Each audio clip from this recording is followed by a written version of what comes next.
Somebody saw something on Facebook about the shopping spree with Nigel Hayes. It was just a huge surprise, and it was an absolute blessing to even have been picked. On November 16th, we went to Target, Metcalf's, and another local shoe store. It's just kind of like what you're supposed to do in this world. You know, supposed to help the less fortunate, help out when you can, help wherever, make the world a better place. When we got to Target, Michael brought me aside, and he wanted to introduce me to Marnie Schultz and her family. I learned that evening that the father of his family had terminal cancer. I have 5 children. I have a 14-year-old all the way down to 19 months old. In 2015, my husband was diagnosed with Hodgkin's lymphoma, and he's been in the hospital. I told my kids we would have a Christmas, but there would be no presents to be opened because money was so tight. If it wasn't for him, my kids would have not had a Christmas. I told him that I am grateful for everything that he has done for my children. Just to see them smiling and running around and, forgetting about what's been going on in their lives for just an hour or so.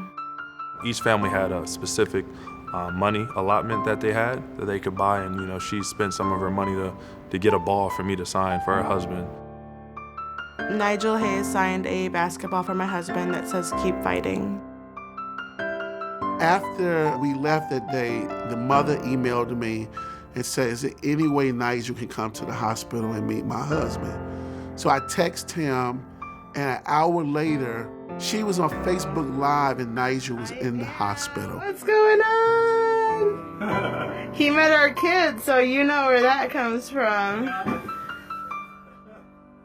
In December, he was given 2 weeks to live. When he was given 2 weeks, my husband looked at me and said, it was really cool to meet Nigel Hayes, but I want to meet Ethan Happ too. So I asked Ethan, would you be able to, would you want to come? And, Ethan was definitely 100% in. The smile on my husband's face lit up the room. That is something that I will never forget. That is something that my kids will never forget. He passed away Monday the 16th in the morning, and it was really hard. He passed away at home in my arms, very peacefully, and I feel like I need to do this, want to do this, because my husband wouldn't want anything different. When he held up that sign, he was focused on helping other people. He didn't know us at all, and he impacted our lives, and we will never forget it, and we will never be able to repay him for what he did for our family.